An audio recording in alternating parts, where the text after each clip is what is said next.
Welcome to Aging Insight with your host, John Ross and Lisa Shoalmire. This program is brought to you by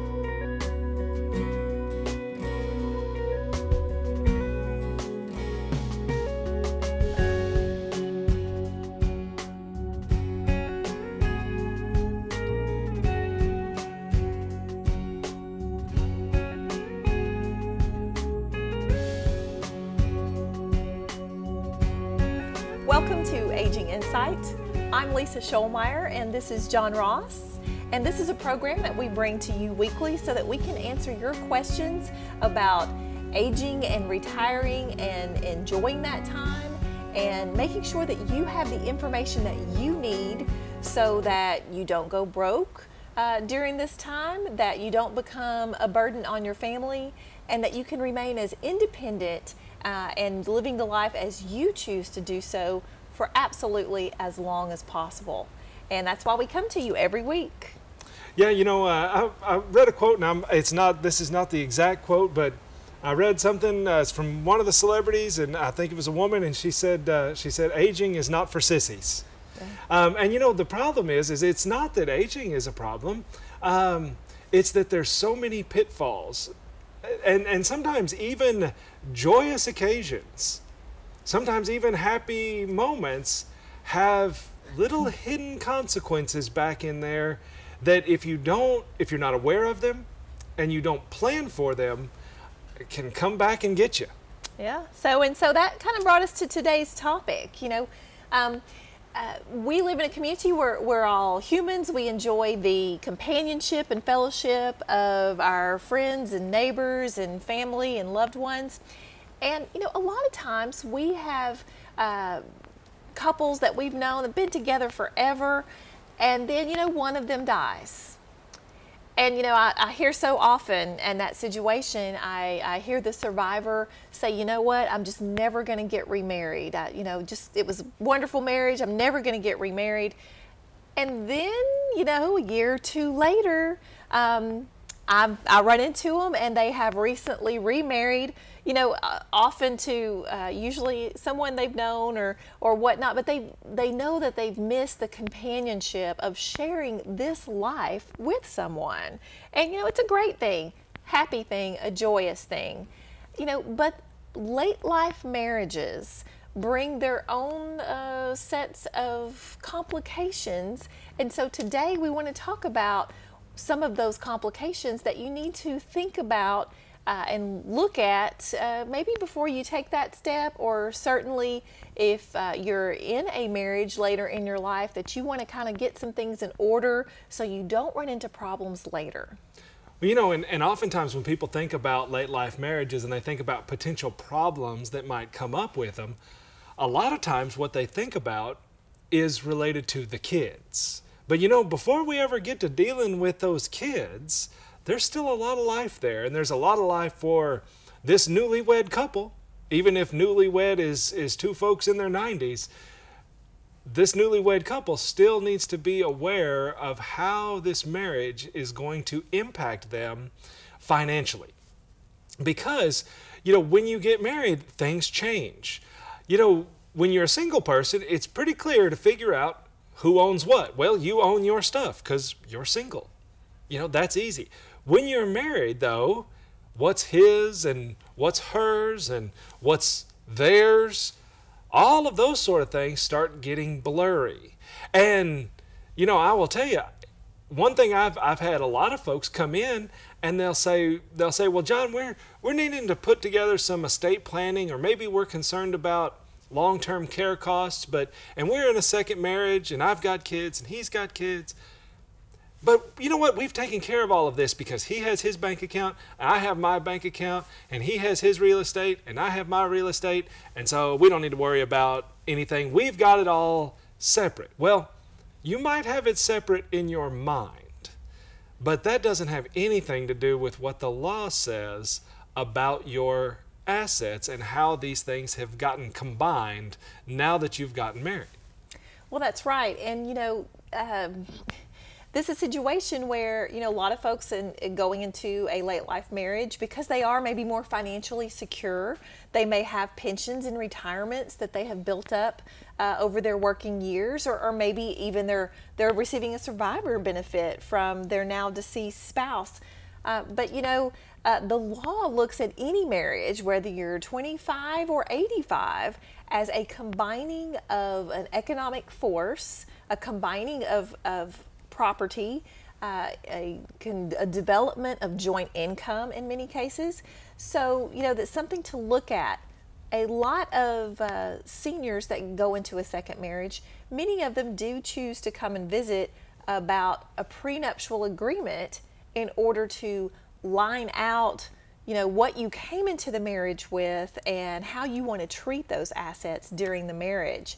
But that's not the end. That's not the complete solution. Right, and I will say that a premarital agreement, especially in second marriages and late life marriages, you know, some people find the whole idea of a prenup distasteful because they're thinking of it in terms of divorce. You know, well, yeah, divorce is an element, but that's not really the main thing. You know, again, you've had a long life, and over that life you may have acquired some assets, but you may have also acquired some liabilities. There could be debts and things like that that are out there. You know, when you become incapacitated or when you die, how assets pass and things like that, all of those sort of things can be addressed prior to ever getting married.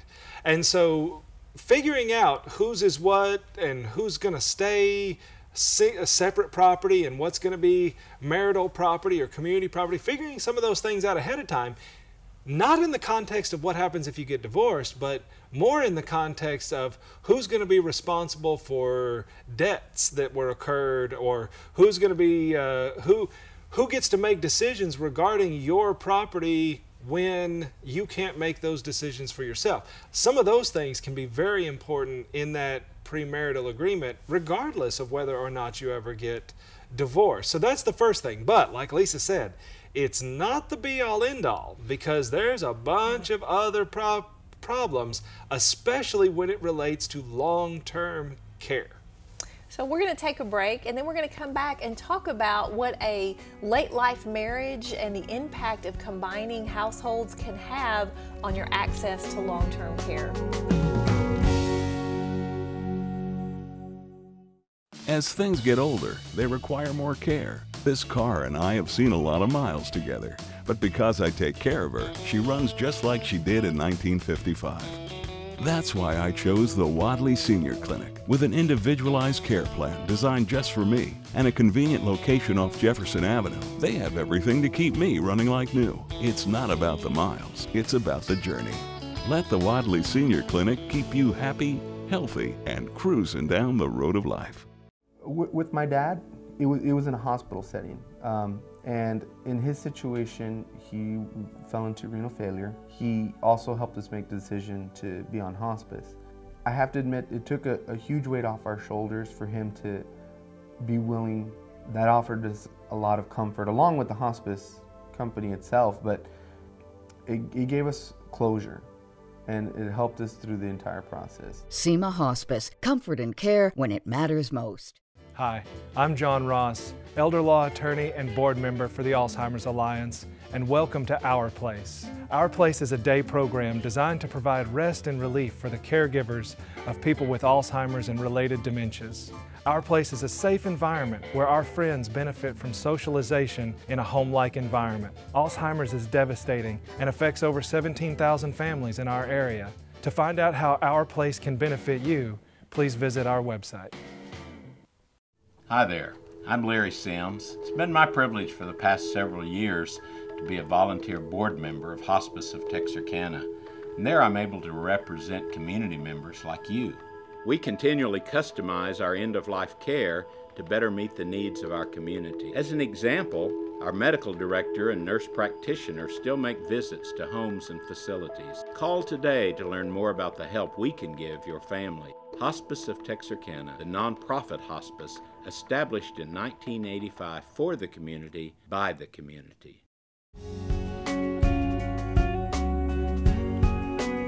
Welcome back to Aging Insight, and today we're talking about second marriages.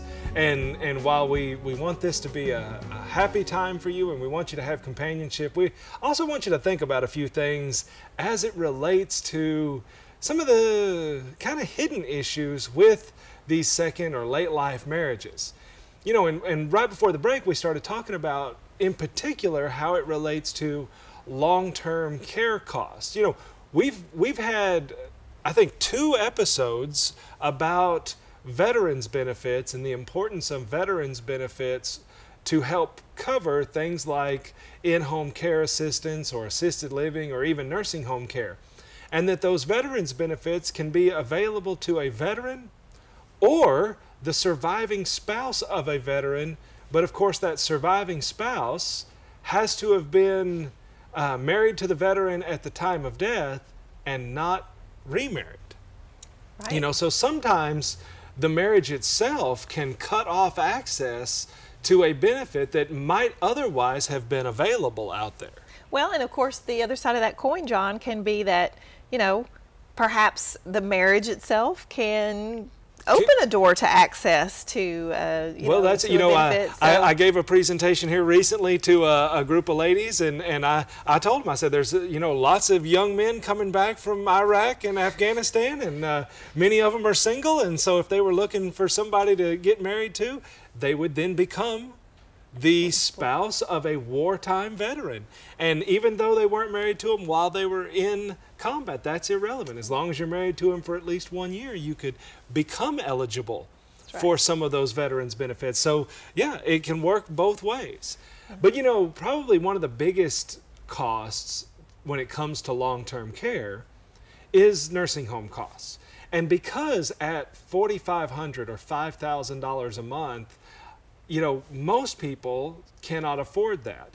And even with a married couple, they might have enough combined income to pay for one of them at that level, but they don't have enough combined income to pay for that one and the other person still be able to buy groceries and pay rent and mortgage payments and car payments and whatever else it takes. And so oftentimes people will be looking at something like Medicaid to help cover that. And Lisa, I bet you have heard this same thing where we're talking to that family and maybe it's a husband that's in the nursing home or maybe it's a wife in the nursing home, and they say, we start asking about assets and they say, well, this is mine.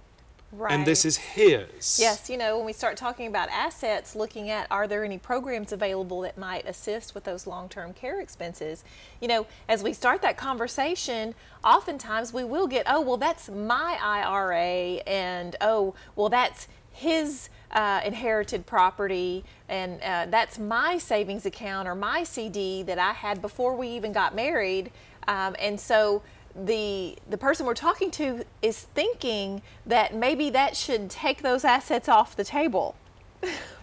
However, you know, the law is that when it comes to long-term care and applying for programs that may assist with that expense, any asset of either spouse, no matter when it was acquired, is a resource that is considered to be available, if it's not otherwise exempt, for the care of the institutionalized person. So, you know, these programs don't care that it is your CD that you saved 20 years ago before you had even met your current spouse. That is irrelevant. Yeah, so let me give you a real concrete example. You know, here's a man and a woman, and they've both been widowed, but they've found each other and they've found some companionship together. And you know, when the soon-to-be husband was married with his previous spouse, they had bought a house and paid it off, and that's where they lived. And the soon-to-be new wife, when she and her husband was alive, they had bought a house and paid that house off. And so here these two people have gotten married, and the only assets that they have are these two houses. And you know, they decide, well, you know what, there's no sense, here we are getting married, we're going to pick one of these houses and that's where we're going to live, and we'll just rent out the other one, or maybe we've got some grandkids and they need a place to stay. We'll just let them live in it. And then a few years goes by and one of them has a stroke or somehow finds themselves in the nursing home. Well, you know, one of the things we've talked about is that in order to qualify for Medicaid, you can have a house worth up to $535,000 and still qualify for Medicaid. But notice I said a house, not two houses, one house. Yeah. And here's a situation where they've got two houses. That second house counts towards their eligibility for something like nursing home Medicaid, and because that house probably has a pretty significant value, they're not going to be able to qualify for that benefit because of that house. Right. And so, you know, we opened the program today talking about how a lot of people that are going into second or late life marriages think about prenups. And so, you know, the next question that comes to mind is, well, why not just do a prenup agreement where we line out very specifically whose property is whose, and that way we don't have this problem when it comes to applying for long-term care. Now, John, is that something that works? Not one bit. You know, the Medicaid rules don't care about whether it's separate property or let's say you did a prenup and in that prenup you said, no way am I using any of my assets for the other person, and it was all in writing and all agreed to. None of that matters. From a long-term care Medicaid standpoint, if it's in the name of one of you, it's y'all's, to use a good Southern term. You know, there is no mine or hers or his, it's y'all's. And no prenup is going to change that. And so you can imagine, and we've had these very situations where we have somebody that needs that long-term care, and really the only assets they have are these two houses.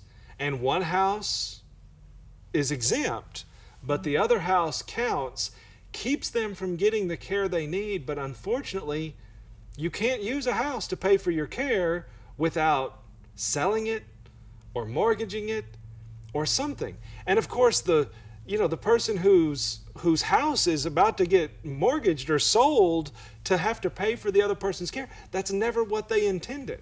The reason they kept that house around is because they figured, oh, well, when I pass away, I'll leave that house to my kids. They may have even done a will that said, when I die, I leave my house to my kids, never thinking that this long-term care needs of their spouse, who they've married late in life and who had nothing to do with that house, might jeopardize their ownership.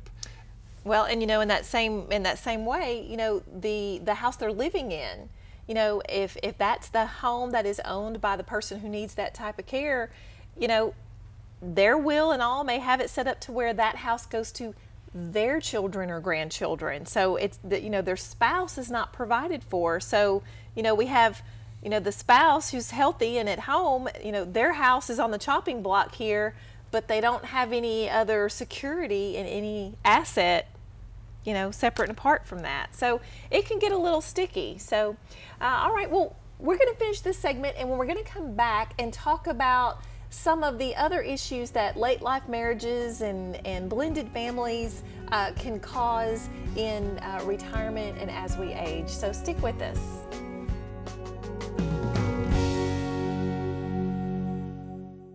All our moments should be cherished. SEMA Hospice provides comfort care when you need it most with compassion, dignity, and respect. Along with Jordan Health Services, SEMA Hospice provides compassionate continuity of care. SEMA Hospice, comfort and care when it matters most.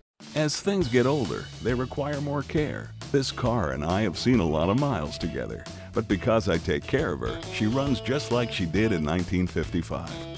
That's why I chose the Wadley Senior Clinic, with an individualized care plan designed just for me and a convenient location off Jefferson Avenue. They have everything to keep me running like new. It's not about the miles, it's about the journey. Let the Wadley Senior Clinic keep you happy, healthy, and cruising down the road of life. Hi there, I'm Larry Sims. It's been my privilege for the past several years to be a volunteer board member of Hospice of Texarkana. And there I'm able to represent community members like you.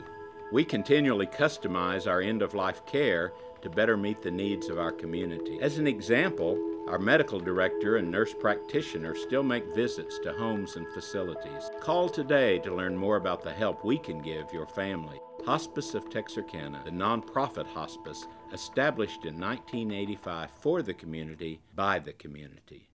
From our first moments to our final days, life's journey should be remembered free of burden and worry. Families should be cherished. SEMA Hospice provides comfort, care, dignity, and respect. Learn more about SEMA Hospice at semahospice.com. SEMA Hospice, comfort and care when it matters most.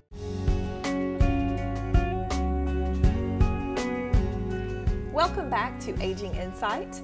I'm Lisa Shoalmire, and I'm here with John Ross. And today we're talking about the potential of late life marriages and second marriages, and how those marriages can impact issues that come with aging. And you know, John, I think sometimes people think we're just a big stick in the mud because we're always talking about the disastrous problems that can come about from, you know, really to find companionship and joy later in life is, I mean, that's living. And so I don't want to. It is, but you know what? I will tell you, you know, right before we came over to film today, I had a meeting with a couple of clients. They just stopped by. They had a quick question about something completely unrelated. But as the husband was walking out, he said, "John, you know, the planning you did," he said, "you know, I have slept better every night since then." And so, you know, it's not that we're trying to put a big rain cloud on your newly wedded bliss. But what we know is that if you address some of these potential problems so that they don't become really bad problems later, that you can relax and enjoy that. You know, we've seen so many people who have just worried themselves to death about these issues when we know that you can address them, and oftentimes the solutions can be very simple.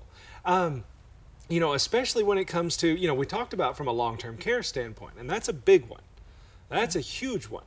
But, you know, the next little step of this is, you know, oftentimes if it's a second marriage, you've probably brought kids into the marriage, and typically you're planning for those kids. You know, again, you accumulated your own assets, and this spouse that you've married accumulated theirs, and you want yours to go one way, and they want theirs to go another way. But, you know, again, here's some situations where the law can dictate things that maybe you didn't realize. Yeah, you know, for instance, you know, that late life marriage, if someone passes away and they're married, then that spouse is typically going to have a right to continue to occupy whatever home it was that the two of them held as, or were occupying as a married couple. And you know, if that was not originally the property of the surviving spouse, then there might be some adult children out there who essentially their parents' whole estate is wrapped up in the value of that home, and now there's nothing they can do because the surviving spouse is still living there. Well, and let me give you an example.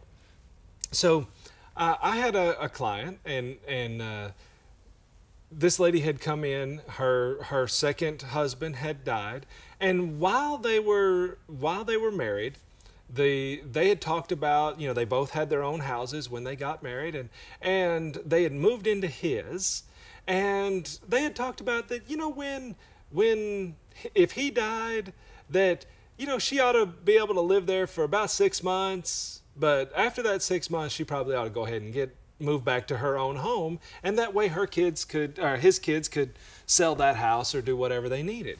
And so he went so far as to do up a will, and in the will he said, well, I've got this house and I want my spouse to be able to live in it for about 6 months, and then after that, then I want the house to go to my kids. Well, you know, circumstances had changed, and by the time he died, the wife no longer had another place to go. And her question was, you know, do I really have to leave in 6 months? Well, this was an Arkansas case, and Arkansas gives a spouse a right to what's called take against the will. In other words, that spouse can treat you as if you died with no will at all, and just take what the law would have provided, which in this case is a right to occupy the home for her lifetime. And so, you know, here's where there was some intention, but even those intentions that were put into wills, because the person who prepared these wills didn't have a good understanding of how the law impacts this, those intentions were not carried out. And what ended up happening? Well, it was a big fight, and the kids weren't happy, and the surviving spouse wasn't, and nobody was happy. So don't do that. Don't create these. You've got to know how the law is going to impact these situations. You know, one of the other issues we see quite frequently with later life marriages is, you know, when that health crisis comes to, you know, the husband or the wife, and the adult children are all coming in and checking on things, you know, sometimes the adult children try to push out that new spouse. You know, maybe that new spouse has been the new spouse for 15 years, but that's not their mom. And so, you know, it's almost as if these adult children sometimes come in and, you know, try to wall out that spouse. So it's important to have documentation in place, you know, healthcare powers of attorney, HIPAA medical privacy releases that give your spouse the rights you want them to have in the event you are weakened by a health crisis. So that way, maybe your children are well-meaning, but you know, that they are jumping ahead of what you intend to be the decision-making and information dispensing going on at the hospital. Right. Yeah. The key is don't just assume, and we see that all the time. You know, people will say, "Oh, well, you know, I'm the spouse, so I can make that decision." But then there's a kid that's saying, "Well, I'm the kid, so I can make that decision." Right. Ultimately, it's your decision. You decide who you want to help you out when those times come, and then make sure you get that in writing in really good quality powers of attorney that address these sort of issues, and as a big part of all the rest of your estate planning stuff. Yeah, so, you know, mazel tov on your second or late life marriage, but make sure that you get some planning in place that addresses some of the concerns that are very common in that situation. So we're at the end of another issue of Aging Insight, so we hope to see you next week and every week right here. Bye-bye. Thank you for joining us for this week's Aging Insight program with John Ross and Lisa Shoalmire. This program is made possible by